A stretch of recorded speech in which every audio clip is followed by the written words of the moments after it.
Bonjour et bienvenue dans cette nouvelle vidéo. Je suis contente de vous retrouver. J'espère que vous avancez dans votre VAE, dans votre démarche et que surtout vous prenez du plaisir à travers cette démarche, à travers ce chemin qui peut être un petit peu long mais qui vous permettra de comprendre votre fonctionnement, de comprendre le pourquoi de votre travail au quotidien et d'avancer et d'obtenir votre diplôme. Et justement, tout l'objet de cette vidéo, c'est de vous expliquer et de vous donner quelques conseils pour gagner du temps dans votre démarche de VAE. Donc je vous donnerai 3 choses à appliquer pour un gain de temps considérable. Cette vidéo dispose de vidéos complémentaires qui sont offertes, qui vont avec la série de vidéos gratuites que je propose sur YouTube et que je vous propose de retrouver en dessous de cette vidéo. On démarre tout de suite, c'est parti.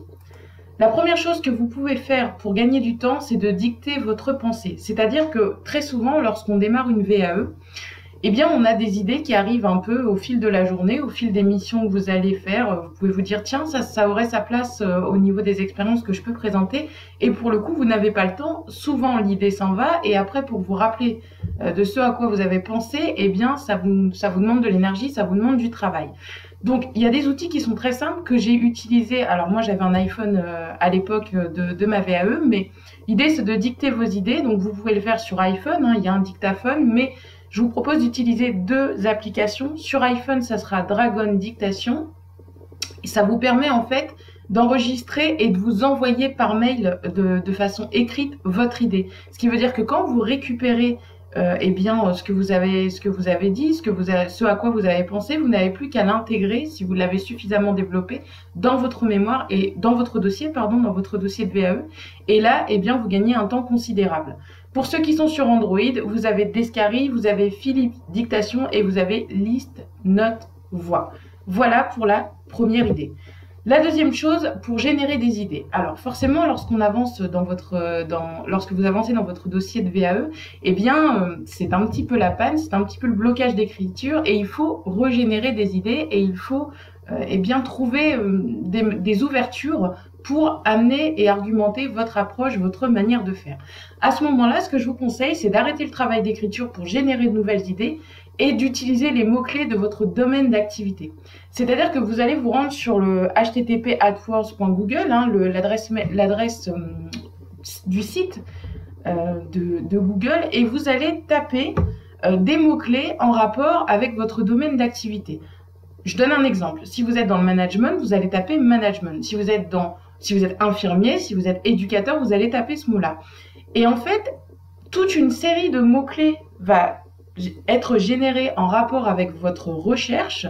Je vous invite ensuite à noter ces mots-clés pour développer de nouvelles idées. Et vous allez voir, il y a certaines missions, certaines tâches ou certaines expériences qui vont naturellement ressortir et qui vont vous permettre en fait de développer des idées auxquelles vous n'avez pas pensé. Ce qui est normal.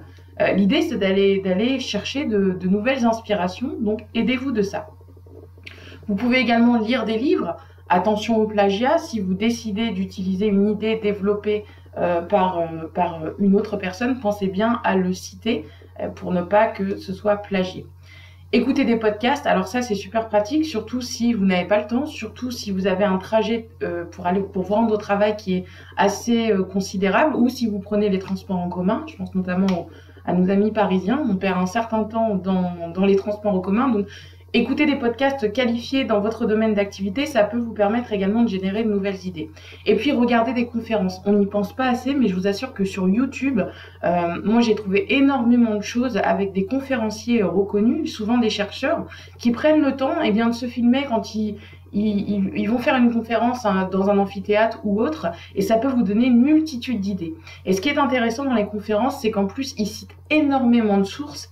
Et donc, ça vous permet d'accéder à d'autres auteurs, d'autres chercheurs qui vont ensuite vous aider et amener du contenu et de l'argumentation à votre dossier.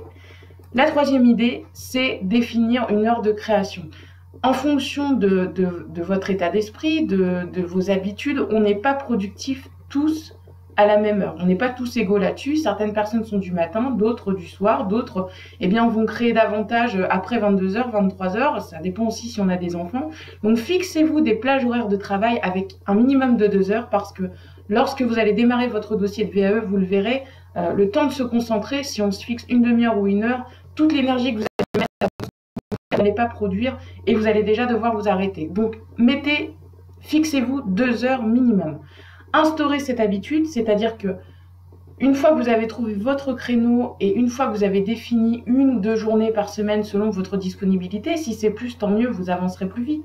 Si c'est moins, tant pis, mais fixez-vous cette habitude, travaillez peu, mais de manière intensive, vous verrez, vous obtiendrez de meilleurs résultats que de faire des sessions de 3-4 heures tous les jours, où à la fin, déjà, vous en aurez marre, très clairement, et puis, vous n'avancerez plus. Et privilégiez le travail hors du domicile. Les fois où j'ai avancé, c'est les fois où j'ai travaillé sur ma pause déjeuner au travail, même si ça peut être court, mais sur certaines choses à lire, ça m'aidait pour en faire des résumés. Dans les bibliothèques universitaires, moi forcément je passais un master, donc j'avais accès à une bibliothèque universitaire avec des ouvrages, mais surtout le calme et l'ambiance qu'il y avait là-bas permettait vraiment de se concentrer et de travailler. Donc voilà, je vous invite simplement à réfléchir à un endroit où vous pouvez travailler. Si c'est chez vous, à la limite, choisissez une pièce où vous ne serez pas dérangé. Ça peut être un bureau, ça peut être autre chose, mais trouvez vraiment votre environnement pour que quand vous entrez dans cet environnement, vous vous dites « Ok, on y va et je travaille là-dessus ». Et un petit bonus, apprendre à dire non, mais ça c'est un vrai conseil. Lorsque vous démarrez une démarche de VAE, ça va vous prendre un temps considérable. Donc il faut déjà annoncer votre démarche à votre employeur si vous le pouvez, à votre famille, à vos proches pour éviter d'être sollicité. En règle générale, si vous l'annoncez à votre employeur, il ne va pas forcément vous mettre sur des projets ou des choses en plus ou vous confier d'autres choses parce qu'il va savoir que vous êtes accaparé, vous êtes sur un autre challenge un peu plus personnel, donc essayez de l'annoncer si vous le pouvez. Et à votre famille pour éviter les sollicitations. Si vous pouvez déléguer, alors ça peut être des choses dans votre vie personnelle, des choses qui vous prennent du temps, ou au travail, des choses pareilles qui vous prennent du temps, que vous pouvez ou reporter ou annuler. N'hésitez pas à le faire durant cette démarche, ça sera du temps de gagner pour vous. Et pour vous aider, il y a une série de vidéos, je vous le disais, juste en dessous de cette vidéo, vous pouvez y accéder pour obtenir des conseils dans la rédaction de votre dossier et l'analyse de votre expérience. Je vous retrouve bientôt pour une autre vidéo et je vous dis bon courage pour votre VAE.